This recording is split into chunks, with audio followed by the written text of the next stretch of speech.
caríssimos irmãos, nosso boa noite, sejam todos bem-vindos, que a paz do Mestre Jesus possa envolver-nos em vibrações de amor. Eu sou Elisca Beatrice, sou trabalhadora do Centro Espírita Fé, Amor e Caridade, o nosso CEFAC, da cidade de Paranavaí, região noroeste do Paraná. Nessa noite, a 8ª União Regional Espírita da Federação Espírita do Paraná está promovendo a palestra interativa com Max Lânio Lacerda. Muito bem-vindo, Max. Nós, desse cantinho do Paraná, te recebemos com toda alegria. Sinta-se abraçado. Muito obrigado, muito paz. Obrigada. Somos muito gratos ao querido irmão por aceitar essa maravilhosa tarefa de divulgação do bem. Cumprimentamos também a nossa mesa virtual, que essa noite está constituída pela 2ª vice-presidente da 8ª União Regional Espírita, a Maria Rita de Lima Souza, do Centro Espírita Francisco de Assis, de Nova Esperança. Boa noite, Maria Rita. Tudo bom? Tudo bem, boa noite, que sejam todos bem-vindos. Boa noite ao pessoal aí que está nos acompanhando, né, virtualmente, a toda a mesa constituída, e que sejam todos bem-vindos para esse momento de muita paz. Conosco temos também a presidente do Centro Espírita Allan Kardec, de Cruzeiro do Sul, a Silvia Ferreira Moreto. Boa noite, Silvia. Boa noite. Tá meio tenso aí, viu, gente? Se acontecer de cair, é porque tá caindo toda hora a internet, viu? Muito bem, fique em paz. Temos também a representante do Departamento da Infância e Juventude, o DIGE, essa menina que frequenta o Centro Espírita Fé, Amor e Caridade, também, daqui de Paranavaí, Luísa Monteiro. Boa noite, Luísa. Como você está? Boa noite a todos. Uma ótima palestra para todo mundo. Muito bem. E recebemos com alegria a nossa querida confrade, a Célia Regina Alves Camargo, do Centro Espírita Recanto da Paz, de São José dos Pinhais, a da URI Leste. A Célia já foi daqui da 8ª URI. Boa noite, Célia, como você está? Boa noite a todos. Gratidão por estarmos juntos. Que Jesus nos abençoe nessa noite. Amém. Esclarecemos que os internautas poderão enviar suas perguntas através do chat para serem respondidas ao final. E assim passamos a palavra para a nossa irmã Maria Rita, que dará as boas-vindas em nome da URI.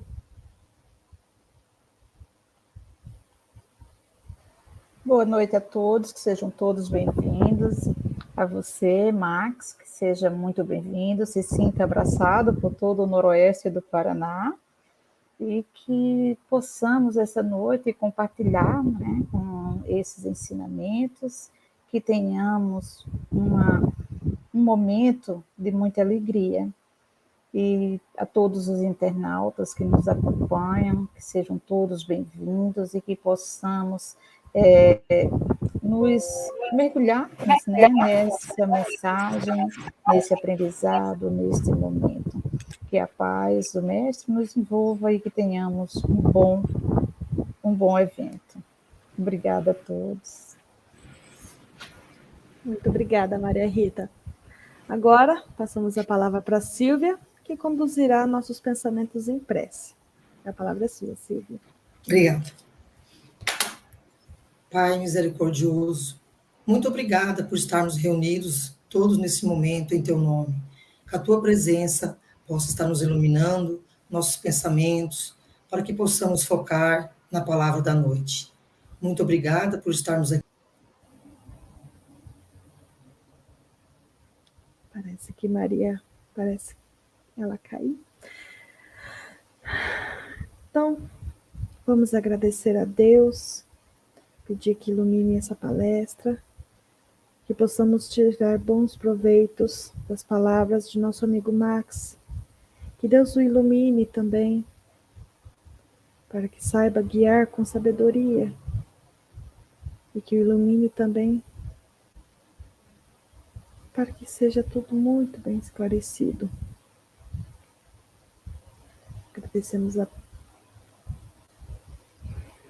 Agradecemos a presença de todos, agradecemos a oportunidade de estarmos juntos. Que os Espíritos nos iluminem. Que assim seja.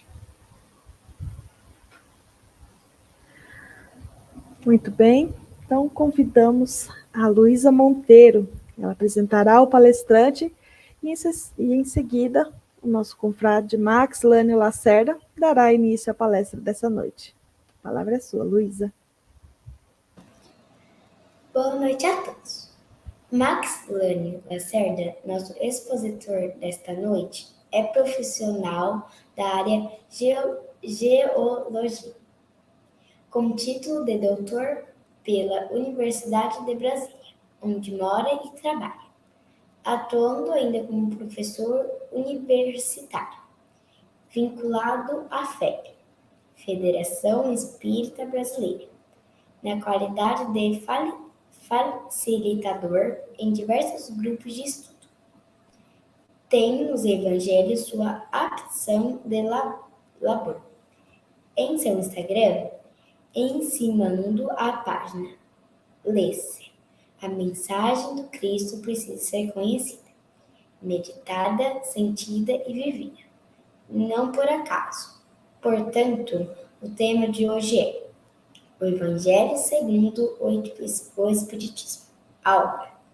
Caro amigo, irmão Max, a família da 8ª União Regional Espírita da Federação Espírita do Paraná o recebe com um carinho maior e eu deixo à vontade para a palestra da noite. A palavra é contigo, boa palestra para todos e obrigado.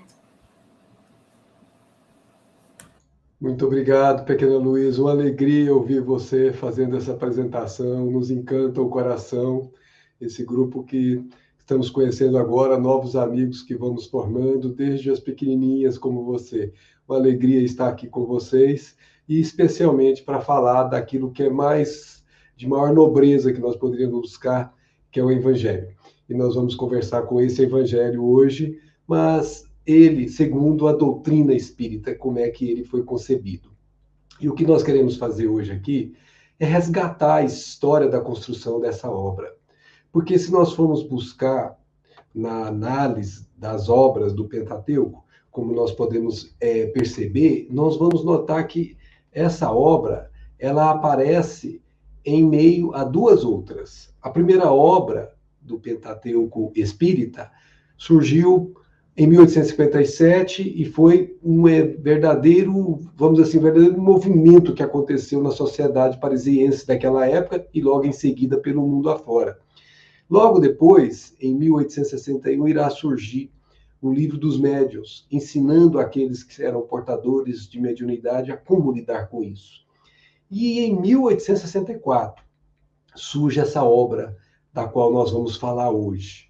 E aí, após isso, Kardec dará um tempo de apenas um ano e publicará a obra O Céu e o Inferno. E vai terminar o Pentateuco, a obra final, em 1868, que é a Gênesis, a obra que mais participação pessoal dele tem. O que nós chamamos a atenção, então, é para essa obra, a obra O Evangelho segundo o Espiritismo. E por que nós chamamos a atenção para essa obra? Existem diversos indícios que fazem com que nós observemos a força dessa obra. Só para a gente ter uma ideia, colocamos aqui um quadro sintético, ele é de 2021, mas ele serve de referência para nós. Se você pegar comparativamente os números da Federação Espírita Brasileira até setembro de 2021, você vai perceber que quase metade de toda a venda do Pentateuco está conduzida pelo Evangelho segundo o Espiritismo. Significa isso que as outras obras são menos importantes? O Evangelho é mais importante? Não. Significa que essa obra tem um poder de modificação de vidas impressionante.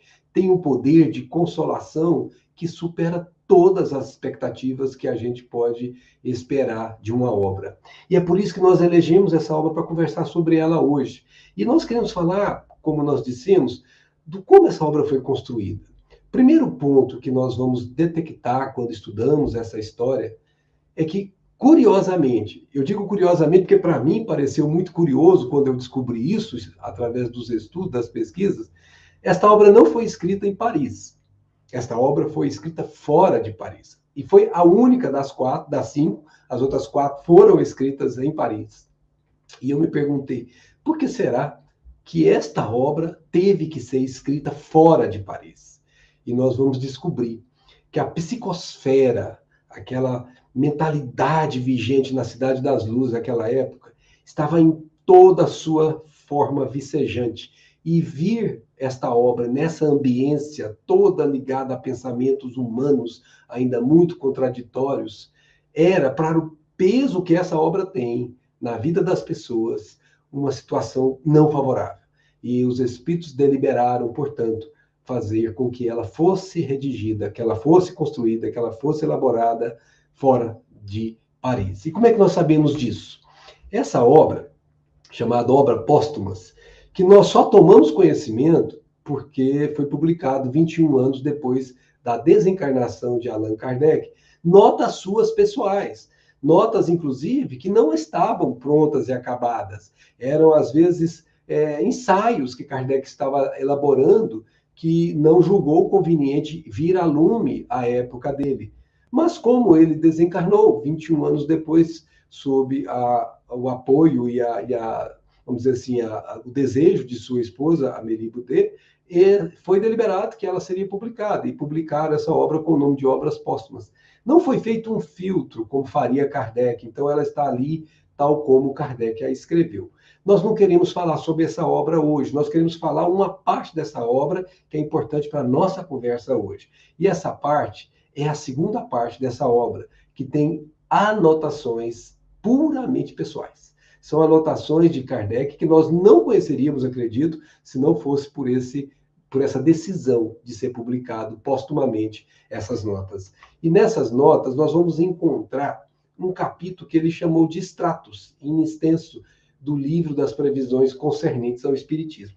Nós trouxemos aqui apenas para referência, cada um depois pode buscar com cuidado, mas nesse ponto, se você observar cada um dos itens que Kardec elencou aqui, por exemplo, a minha primeira iniciação no Espiritismo, é a primeira vez que você ouve Kardec falando na primeira pessoa, porque ele estava escrevendo para si mesmo, e ele vai falar de vários assuntos que chamam a atenção. Vale muito a pena você examinar isso, cada um de nós examinar com cuidado. Mas o que nós queremos chamar a atenção aqui hoje é esse item chamado Imitação do Evangelho, que nessa edição nossa que está na página 260. Esse Imitação do Evangelho foi a primeira obra que foi publicada, e editada e publicada por Allan Kardec, que vai anteceder o que nós conheceremos como o Evangelho segundo o Espiritismo. E essa obra, a FEB, inclusive, fez uma edição, vamos dizer assim, uma edição especial, e essa edição especial proporciona para nós o conhecimento dela tal como ela era à época de Kardec. E nós vamos encontrar essa obra muito bem definida depois, em 1864, quando Kardec, então, irá trazer as explicações por que mudou. Então, aqui teria um facsímile, né, do que seria as páginas dessa obra à época da publicação, que seria a primeira edição que estaria à lume em 18 de abril de 1864, essa obra-prima. E nós vamos entender o que aconteceu, como nós dissemos, por que esse processo, o nome da obra, o que ela foi feita, por que ela foi feita fora de Paris. E para saber isso, nós precisamos pegar nessas comunicações que Kardec colocou na Obras Póstumas, que hoje está editada, as informações que permitem nós detectarmos a razão profunda desta obra ter sido produzida fora de Paris. Tem um lugar na França que chama-se Ségur, ou a pronúncia como seja aí para os franceses. 9 de agosto de 1863, Kardec estava lá e tinha uma médium que chamava Senhora D, ele coloca só o primeiro nome, e vai falar exatamente da imitação do Evangelho. Só para nós localizarmos, essa cidade de Ségur está bem aqui abaixo no slide, bem no sul, sudeste mesmo, bem no sul da França, só para a gente ter uma ideia, Paris está acima, a norte, exatamente, quase em linha reta, e nós temos uma distância medida hoje, seria de 653 quilômetros. Então, Kardec teve que percorrer essa distância toda pelo meio de transporte que existia naquela época. Hoje, de carro, nós gastaríamos 6 horas e meia de viagem. E nesse extrato, Kardec faz uma nota, um comentário pessoal dele, que nós aqui tomamos a liberdade de trazer na íntegra, para que a gente possa compreender a razão desta obra ser o que é. Diz ele: eu a ninguém dera ciência do assunto do livro em que estava trabalhando. Conservara-lhe de tal modo em segredo o título que o editor, Sr. Didier, só o conheceu quando da impressão. Esse título foi, a princípio, imitação do Evangelho. Mais tarde, ele vai dizer por quê. Por efeito de reiterar as observações dos mesmos Sr. Didier e de algumas outras pessoas que ele não nomina, mudei-o para o de O Evangelho segundo o Espiritismo, como nós o conhecemos hoje. Assim, as reflexões contidas nas comunicações seguintes não podem ser tidas como fruto de ideias preconcebidas do médium. Kardec vai trazer 3 para nós aqui, nas anotações dele, e que vão contar a história dessa obra. Veja que ele estava em Ségur, nessa cidade, essa pequena vila daquela época em que ele se encontrava. E ele perguntou à médium, né, um espírito que obviamente falava pela médium: que pensais da nova obra em que trabalho neste momento? E aí, gente, veja o cuidado que a espiritualidade tinha, em especial para com essa obra. A resposta nós trouxemos aqui praticamente na íntegra, porque é muito profunda. Disseram eles: esse livro de doutrina terá considerável influência, pois que explana as questões capitais, e não só o mundo religioso encontrará nele as máximas que lhes são necessárias, como também a vida prática das nações. Olha o alcance da obra. A vida prática das nações aurirá dele instruções excelentes. Aurirá dele instruções excelentes. Então não foi escrito um livro para os espíritas, foi escrito um livro para a humanidade. Fizeste bem enfrentando as questões de alta moral prática. Olha a expressão que o espírito usou, enfrentando, porque nós tínhamos um clero muito aguerrido no sentido de ser o dominador desses assuntos. Então, Kardec iria enfrentar questões de alta moral prática do ponto de vista dos interesses gerais, dos interesses sociais e dos interesses religiosos. Gente, nós temos aqui 3 pontos que eles destacaram. A obra tem um interesse geral, essa alta moral prática, tem um interesse social, alcança toda a sociedade que estiver disposta a consultá-la, e também interesses religiosos. E aí o Espírito diz claramente: a dúvida tem que ser destruída. A dúvida tem que ser destruída. Essa obra tinha como missão destruir a dúvida. A Terra e suas populações civilizadas estão prontas. É chegado o tempo, nós conhecemos a profecia. Já de há muito, os teus amigos de além-túmulo as arrotearam. Ou seja, ele está falando daqueles que vieram antes, trabalhadores anteriores, preparando o terreno. Lança, pois, a semente que te confiamos. Olha o peso da obra. Lança, pois, a semente que te confiamos, porque é tempo de que a Terra gravite na ordem irradiante das esferas e que saia, afinal, da penumbra dos nevoeiros intelectuais. Lembra que Paris era a efervescente comunidade de pensamentos de toda a estirpe. E ali é o ponto que eles colocaram: nevoeiros intelectuais. Então, muitos pensamentos contraditórios, afastando-se cada vez mais daquilo que se chama espiritualização e aproximando-se cada vez mais daquilo que se chama viver a matéria, viver os sentidos. E disseram eles ainda: acaba a tua obra e conta com a proteção do teu guia. Olha a expressão que eles vão usar, gente. Guia de todos nós. Ele está falando exatamente, nesse caso aqui, pela minha interpretação, outros poderão interpretar diferente, do Espírito de verdade. E com o auxílio devotado dos Espíritos que te são mais fiéis e em cujo número digna-te de me incluir sempre. Veja que ele tinha amigos de outras épocas que eles trabalharam junto em outras encarnações, ou mesmo no mundo espiritual, que continuavam fiéis trabalhadores com ele, que aqui estava na Terra. E aí Kardec faz uma pergunta que era muito importante para a época, porque dominava o clero. Ele estava preocupado com a resposta do clero. Nós conhecemos o que aconteceu naquele processo lá em Barcelona, com a queima dos livros. E Kardec, obviamente, não deixava isso de lado. Pergunta então ele ao Espírito: que dirá o clero? O clero gritará heresia, porque verá que atacas decisivamente as penas eternas e outros pontos sobre os quais ele, o clero, baseia a sua influência e o seu credo. Então, o Espiritismo, com o Evangelho segundo o Espiritismo, viria frontalmente colocar o clero em situação complicada, quando, de forma demonstrada, de forma que é claramente demonstrada, provar que não existe a tal das penas eternas e outros pontos capitais que o clero, ainda hoje, muito deles se baseia.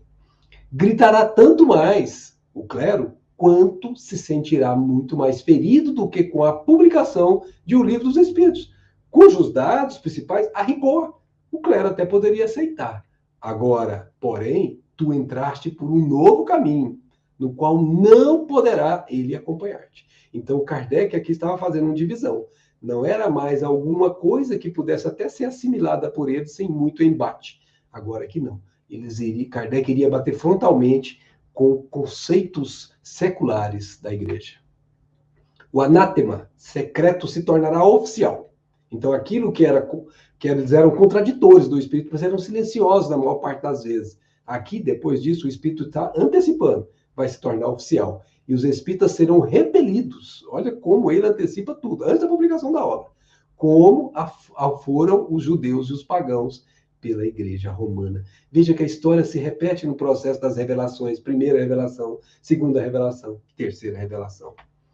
Em compensação, sempre tem uma compensação, os espíritas verão aumentar-se-lhes o número em virtude dessa espécie de perseguição, sobretudo com o qualificarem os padres de demoníaca, uma doutrina cuja moralidade esplenderá como um raio de sol pela publicação mesma do teu novo livro e dos que se seguirão. Então já estavam antecipando os outros dois que viriam. E aí, continua agora um outro tópico que está lá. Aproxima-se a hora em que te será necessário apresentar o Espiritismo, qual ele é. Olha como eles estão colocando. Qual ele é, mostrando a todos onde se encontra a verdadeira doutrina ensinada pelo Cristo. Onde se encontra a verdadeira doutrina ensinada pelo Cristo. Aproxima-se a hora em que, à face do céu e da terra, terás de proclamar que o Espiritismo é a única tradição verdadeiramente cristã e a única instituição verdadeiramente divina e humana. Ao te escolherem, os espíritos conheciam a solidez das tuas convicções e sabiam que a tua fé, qual muro de aço, resistiria a todos os ataques. Nós conhecemos a história dos contraditores do sofrimento de Allan Kardec, para atestar o que dissera o Espírito. Entretanto, amigo, continua ele, se a tua coragem ainda não desfaleceu sob a tarefa tão pesada que aceitaste, já eram 2 obras publicadas, fica sabendo que foste feliz até o presente. Olha como eles encorajam. Foste feliz até o presente. Ele já tinha sofrido vários revés, mas que é chegada a hora das dificuldades. Então, aí daí para frente é que Kardec enfrentaria as maiores dificuldades do processo de codificar essa doutrina santa que nos entregou. Sim, caro mestre, olha como esse espírito trata o Allan Kardec. Caro mestre, prepara-se a grande batalha. O fanatismo e a intolerância exacerbados pelo bom êxito da tua propaganda vão atacar-te e aos teus com armas envenenadas. Prepara-te para a luta. Tenho, porém, fé em ti, como tu tens fé em nós, e sei que a tua fé é das que se transportam montanha e fazem caminhar por sobre as águas. Coragem, pois, e que a tua obra se complete. Conta conosco e conta, sobretudo, com a grande alma do Mestre de todos nós, que te protege de modo muito particular. Meus amigos, olha o peso dessa comunicação direta para Allan Kardec, exclusiva para ele, não foi divulgada em momento algum, enquanto ele estava aqui, só 21 anos depois que ele partiu. Veja como essa obra tem um alcance especial, não é por acaso que ela quase metade do que se produz de obras para colocar à disposição de nós, que podemos ser os utilizadores dela, é exatamente essa, porque ela tem um alcance especial, ela tem que transformar vidas. Mas não parou aí.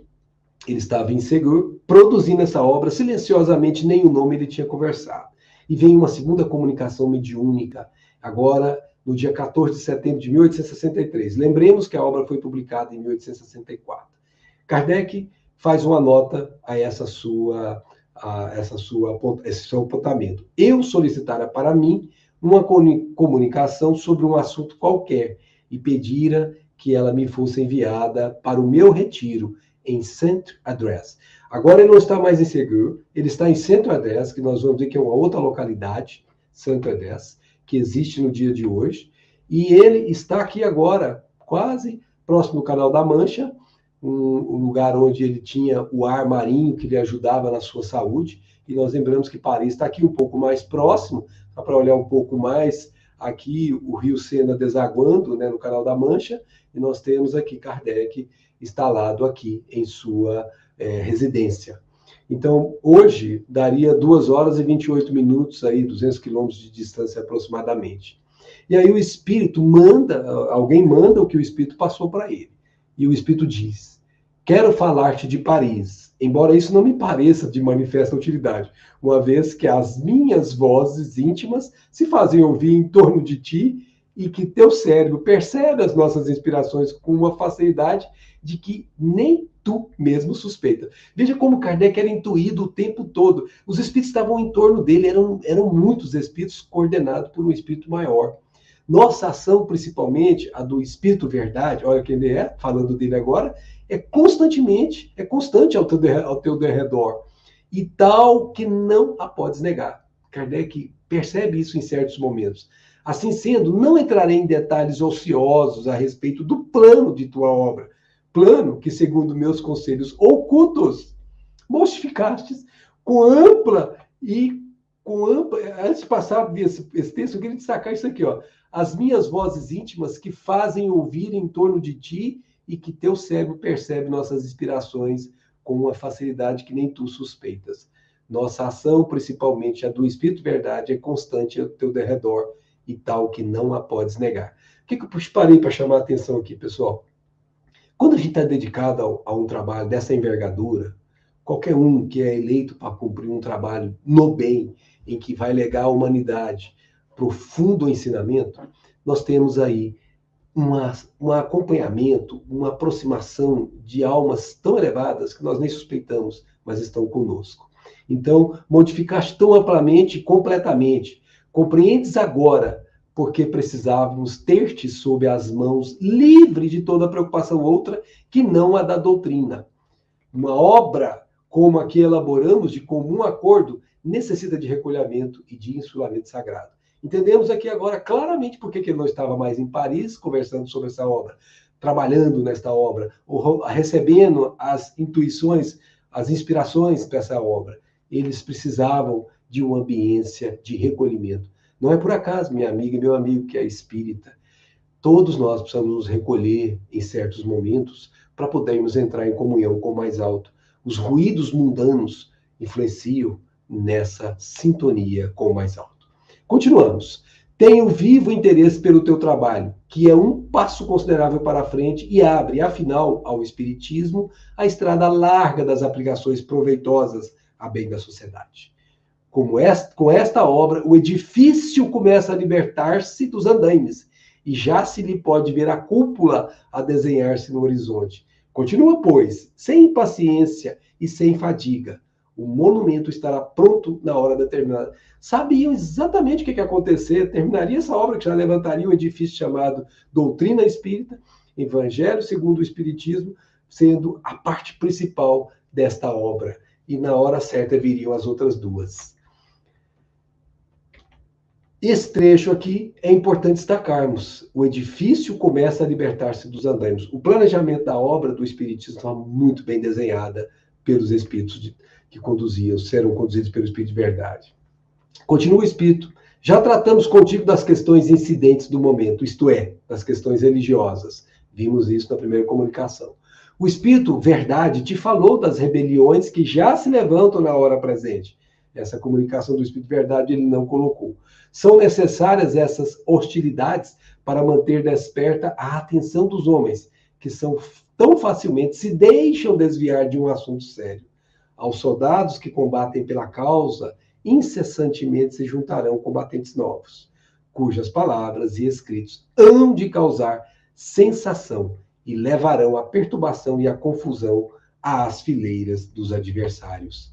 Adeus, caro companheiro de antanho, discípulo fiel da verdade, que continua através da vida a obra a que outrora, diante do Espírito que te ama e a quem venero, juramos consagrar as nossas forças e as nossas existências até que ela se achasse concluída. Saúdo-te. E Kardec vai fazer os seus comentários a esta comunicação. Diz ele, o plano da obra, fora de fato completamente modificado, o que, sem dúvida, o médium não podia saber, pois que ele estava em Paris e eu em Saint-André. Tampouco podia saber que o Espírito Verdade me falara da atitude de revolta do bispo de Argélia e outros. Todas essas circunstâncias eram bem urdidas, bem elaboradas, para me comprovar que os Espíritos tomavam parte em meu trabalho. Então, aqui Kardec era muito criterioso, o bom senso tem a razão dele, bom senso completo daquilo que se chama razão. Então, nós temos aqui ele mesmo aferindo para ver se não havia qualquer margem de probabilidade dessa comunicação não ser verdadeira. E ele mesmo auferiu e conferiu.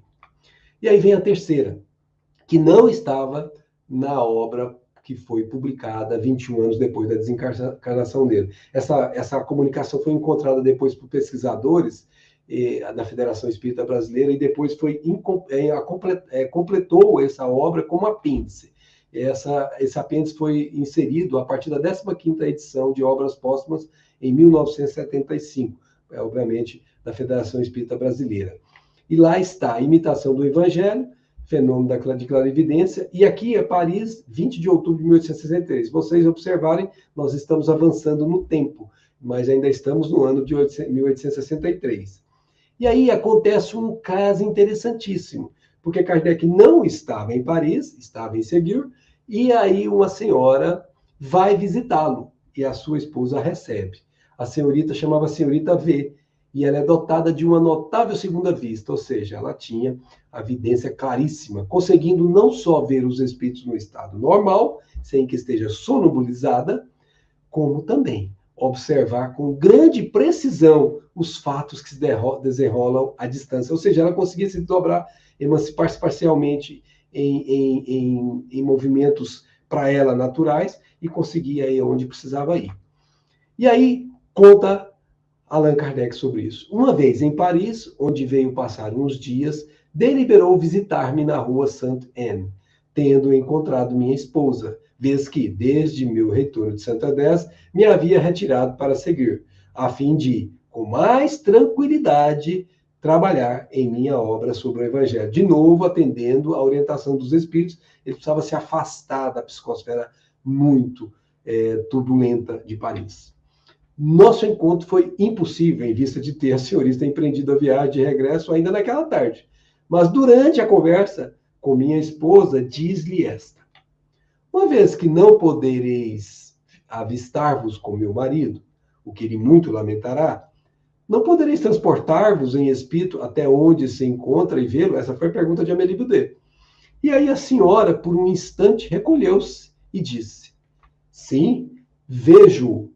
Acha-se num aposento muito iluminado, no pavimento térreo. Há ali 3 janelas. Oh, como tudo é alegre! A casa é circundada por jardins, por toda parte, árvores e flores. Tudo respira calma e tranquilidade. Ele está sentado próximo a uma janela, trabalhando. Está cercado por uma multidão de espíritos que lhe conservam a boa saúde. Lembra-se que Kardec já vinha sendo cuidado do Dr. Demer nesse processo, que ele se desgastava muito. Algumas que parecem muito elevados e o inspiram. Um deles, especialmente, parece ser superior a todos os demais, sendo-lhe objeto de deferências. O Espírito de Verdade estava sempre presente. Olha a importância da obra. Pergunta: acaso percebeis a natureza do trabalho que meu marido se ocupa? Resposta: um momento. Vejo um espírito que segura um livro de grandes proporções. Abre-o e mostra-me o que se acha escrito. Leio Evangelho. Aí vem os comentários de Allan Kardec, obviamente posterior. Com efeito, trabalhava eu em meu livro sobre os Evangelhos e cujo título constituía-se ainda em segredo para todos. A senhorita V não poderia conhecê-lo. Quanto à minha esposa, ignorava ela se naquele momento me ocupava disso ou de outro assunto qualquer. Nada, consequentemente, podia influenciar o pensamento da clarividente. A descrição dos recantos é, além do mais, precisa, sendo de ressaltar que ela jamais viu esses lugares. A peça onde me instalara está provida de exatamente 3 janelas, o que não é comum, e de todos os lados confina com os jardins, como ela descreveu. Minha esposa ignorava estivesse eu nesse cômodo, que é o salão. Poderia, com muito maior probabilidade, supor-me no escritório.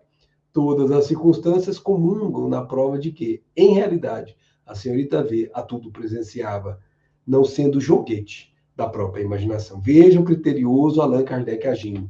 Tal fato constitui-se para mim numa prova do interesse que os espíritos tinham por esse trabalho, bem como da assistência que a mim dispensam e as minhas atividades.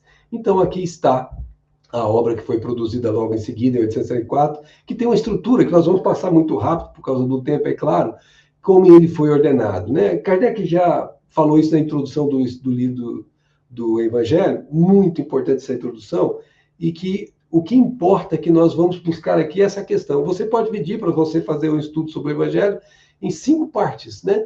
Você pode dividir sobre as petições, sobre as palavras, mas o que importa, e Kardec tomou, foi o ensino moral. Então, as 4 primeiras que ele colocou, e nós vamos passar mais rapidamente, têm sido objeto de controvérsia, e são até hoje. A última, ou seja, as questões morais, conservou-se constantemente inatacável. Diante desse código divino, a própria incredulidade se curva. É terreno onde todos os cultos podem se reunir. Por isso que o Evangelho segundo o Espiritismo não é só para os espíritos, é para todas as pessoas que querem beber essa água viva da vida.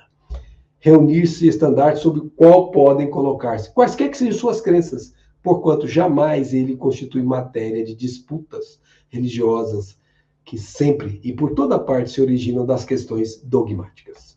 Para os homens em particular, constitui aquele código, uma regra de proceder que abrange todas as circunstâncias da vida. Pessoal, todas as circunstâncias da vida privada e da vida pública. Qualquer lugar que você for, esteja na sua privacidade ou esteja em via pública, você está com um roteiro seguro que te permite ter as decisões certas para o que você vai fazer. O princípio básico de todas as relações sociais que se fundam na mais rigorosa justiça. Não é por acaso que o nosso benfeitor que cuida do Brasil é um sociólogo, né? Ele cuida da sociologia, porque nós estamos trabalhando exatamente com o Evangelho para socializarmos.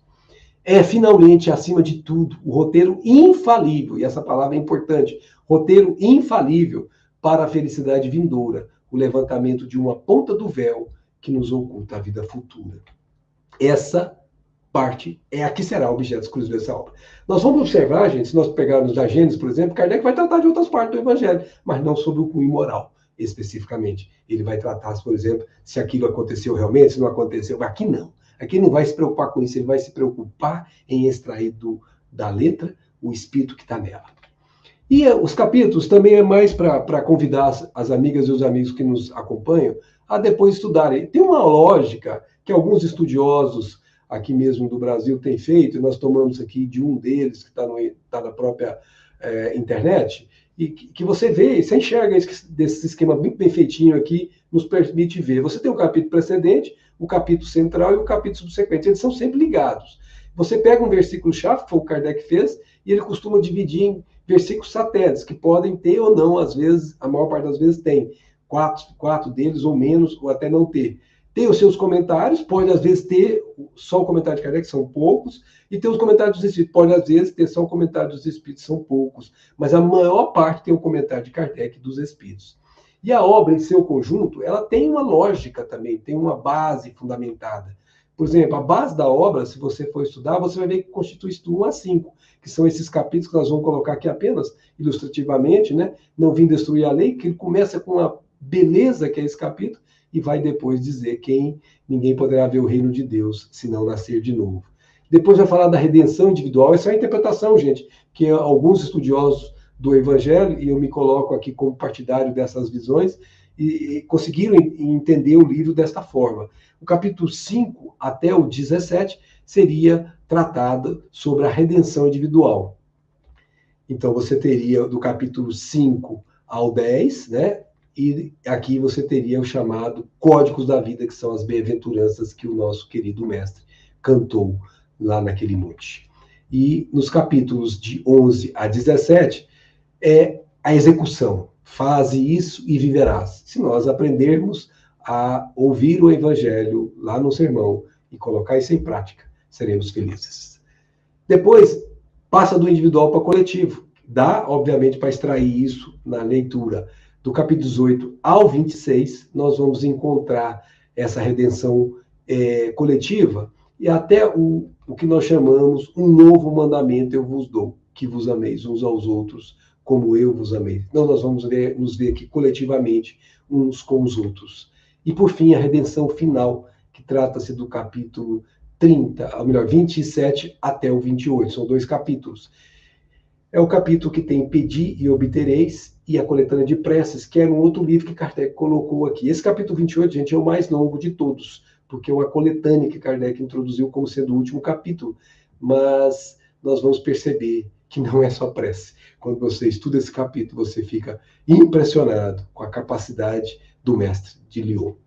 E ali nós entendemos o fechamento da vida, o sentido da vida, quando nós encontramos Deus e podemos dizer, eu e o Pai somos um. Não significa que seremos Deus, significa que pensaremos e sentiremos como o Pai sente. E onde nós estivermos, como Jesus, o representaremos.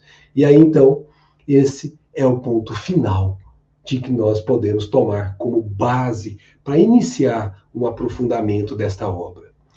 Minhas amigas e meus amigos, perdoe-me o acelerar, mas eu não queria deixar de passar esses passos, mesmo que rapidamente, para que pudéssemos ser convidados, cada um de nós, a ir atrás disso depois, estudar com profundidade, porque o objetivo aqui é incitar cada um de nós a estudar e aprofundar nesta obra ímpar, incomparável. E é por isso que nós queremos fazer umas reflexões muito rápidas aqui para partirmos para as nossas conversas, se for do interesse das nossas queridas amigas e amigos. Está dito lá no livro Renúncia. O ensinamento de Jesus é vibração e vida. E como o estudo mais simples demanda o esforço de comparação, não podemos versar o Evangelho sem esse esforço.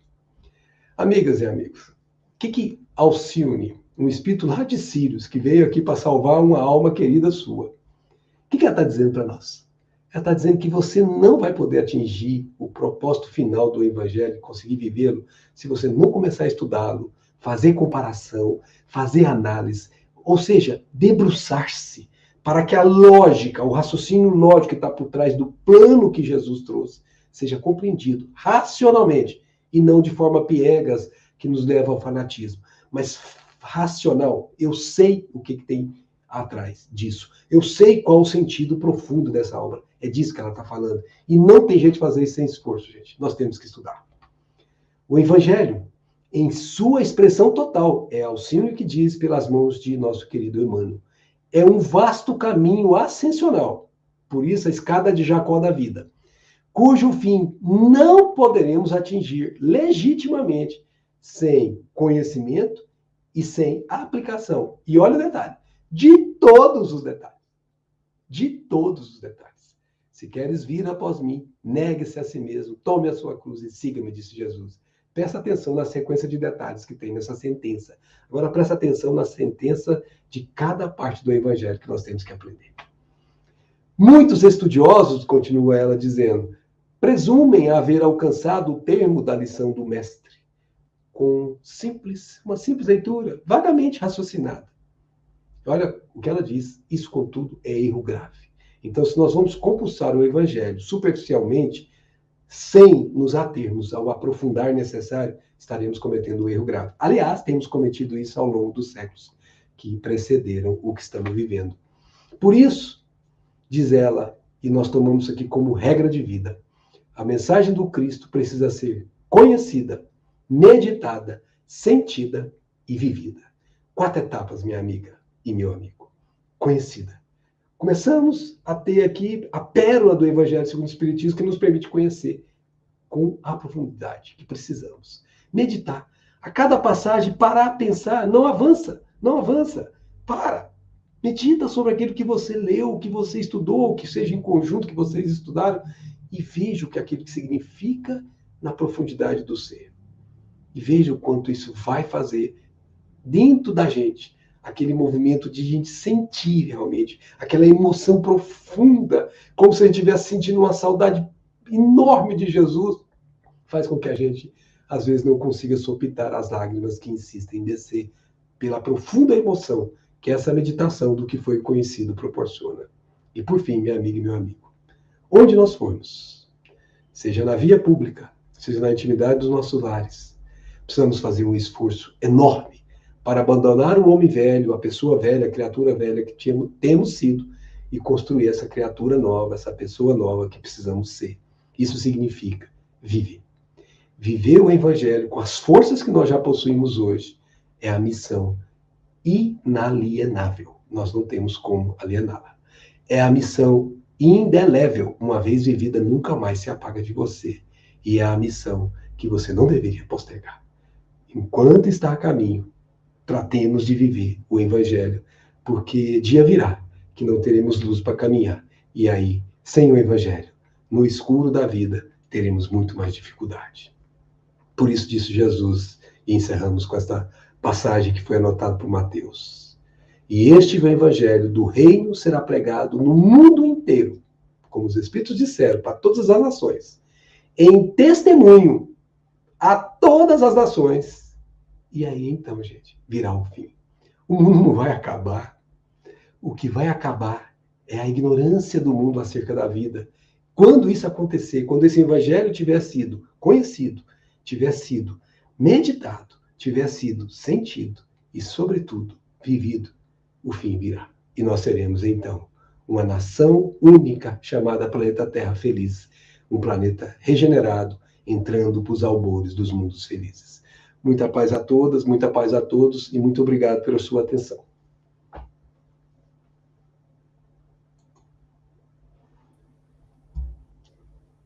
Muito bem, temos uma pergunta aqui que diz o seguinte: o Evangelho segundo o Espiritismo é livro a ser lido em busca de consolo, tipo um livro de cabeça, ou deve ser estudado ao pé de igualdade com as demais obras da codificação? Ambos, amiga ou amigo que nos pergunta, ambos, com certeza. Há momentos da nossa vida que nós estamos totalmente perdidos, sem rumo, e tomamos esse livro ao acaso, e lá de cima, quem quer que nós sejamos felizes, sem que nós saibamos, nos influenciam, nos intuem, nós abrimos a página que precisamos ler para aquietarmos o desespero íntimo, a perturbação que quer se acercar de nós. Então, nessa hora, o Evangelho deve ser lido conforme o que vem do coração. Mas isso, para os momentos de socorro, são muito importantes. Para os momentos que nós precisamos nos fortalecer, é muito importante. Para os momentos que nós precisamos encontrar caminhos quando estamos sem conseguir vê-los, é muito importante fazer isso, de forma aleatória, sem preocupar com o estudo sistemático. Mas isso não basta, porque isso é socorro, isso é enfermagem. Isso não será suficiente para que nós não repitamos essa necessidade adiante. Porque se não aprendermos a seguir o Evangelho tal como nos legou o Mestre Divino, nós iremos sempre requisitar esses momentos em que vamos ter que buscar o pronto-socorro. Então, é importantíssimo que nós estudemos de forma sistematizada, tal como fazemos com qualquer outra obra do Pentateuco ou qualquer outra obra espírita, de maneira que nós possamos apreender o sentido profundo daquelas lições. Porque, como vimos, tem uma lógica na construção, e essa lógica vai encadeada desde a base, para o individual, para o coletivo, até a redenção final de toda a Terra. E isso precisa ser assimilado por cada um de nós, para que nós possamos saber o sentido profundo dessa obra, e assim, compreendendo, podendo ajudar quem conosco transita os caminhos que ainda não consegue também enxergar dessa forma. Então, sim, podemos fazer os dois, mas se tiver a sua lucidez completamente em domínio. Trate de estudar sistematicamente. E se puder fazer coletivamente, melhor ainda, porque várias cabeças estudando são várias possibilidades de inspirações e faz com que nós aprendamos mais.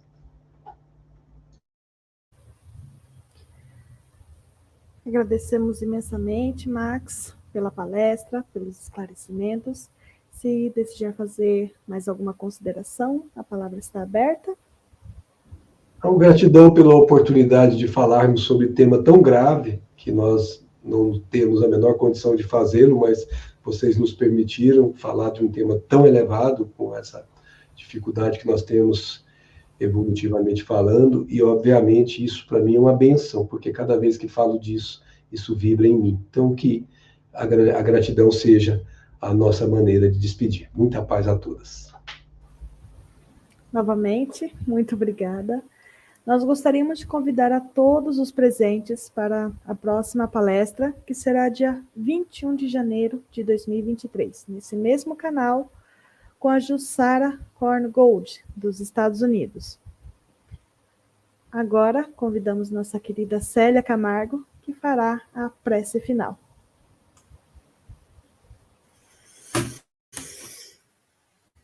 Em primeiro lugar, gratidão ao Max por ter trazido um tema tão maravilhoso para a gente refletir, meditar, estudar e, se Deus quiser, praticarmos. Então, baseado nessa inspiração que é o Evangelho de Jesus, vamos elevar nossos pensamentos neste momento ao Pai Maior, a esse mestre indescritível que é o nosso mestre Jesus, agradecendo a colaboração de todos os nossos espíritos protetores, nossos mentores, agradecendo ao Oitava Uri por nos proporcionar estes encontros, que são possíveis as trocas de experiências, que são possíveis a explanação de assuntos tão importantes para a nossa própria vida. Agradecer imensamente por estarmos aqui, pela presença de todos, pela inspiração que nos leva a nos aproximarmos cada vez mais daquela perfeição que Deus nos prometeu.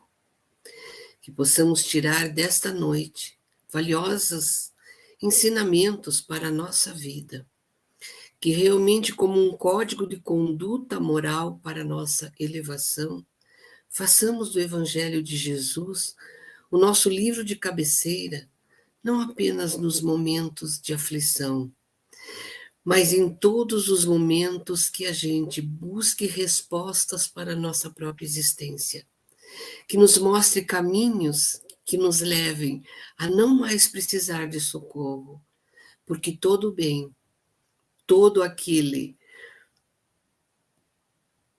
que Jesus nos prometeu, o reino está dentro de nós.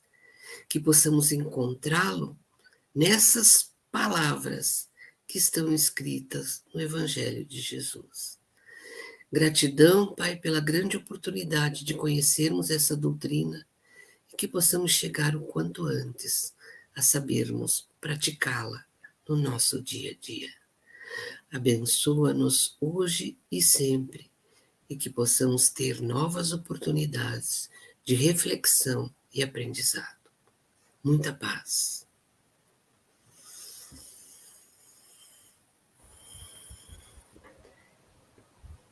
Muito obrigada. Muito obrigada, Célia. E agora convidamos a nossa irmã Leia Minotti, do Centro Espírita Bezerra de Menezes, com o vídeo da Virtude da Semana, que é o olhar. Olá! O projeto Cultivando Virtudes para Ser Feliz é um projeto regional que propõe ênfase no estudo, na reflexão e prática de uma virtude a cada semana. A desta semana é olhar. Afirma o evangelista Marcos 13:33. Olhai, vigiai e orai. Ainda será possível dizer que olhar é uma virtude? Sim. Saber olhar. Saber utilizar os olhos no sentido de bem observar e observar o bem. O lado bom. o potencial do outro, suas possibilidades, observar o que é bom, observar o que é belo. Até o olhar crítico pode caracterizar-se virtuoso, quando a análise criteriosa é realizada mediante um olhar de compaixão e de caridade. Treinar o nosso olhar no sentido de enxergar verdadeiramente o lado bom das coisas, dos eventos, das circunstâncias e das pessoas é, portanto, a proposta para esta semana. Cultivemos a virtude do olhar, juntos por um mundo melhor, luz e paz. Deus criou a terra, os céus e a imensidão, fez brotar no infinito o amor em cada ser, fez nascer do som a cor da natureza. Deus criou tanta beleza e do sopro fez viver. Faz nascer o sol a cada dia, então Deus nos dá uma razão para continuar seguindo. A vida vem de Deus e é o bem maior. Amanhã vai ser melhor. Não desista de viver. Um dia de cada vez pra começar. Depois vem um sorriso e a vontade de cantar. Não desista de viver, amanhã será melhor. Pois a vida vem de Deus e é o bem maior. Vale a pena viver, acordar e sonhar, com a certeza que o amanhã é novo dia. Quando o sol renascer, abre o seu coração. Deus te quer sorrindo e a vida é o bem maior. Uma feliz semana para todos.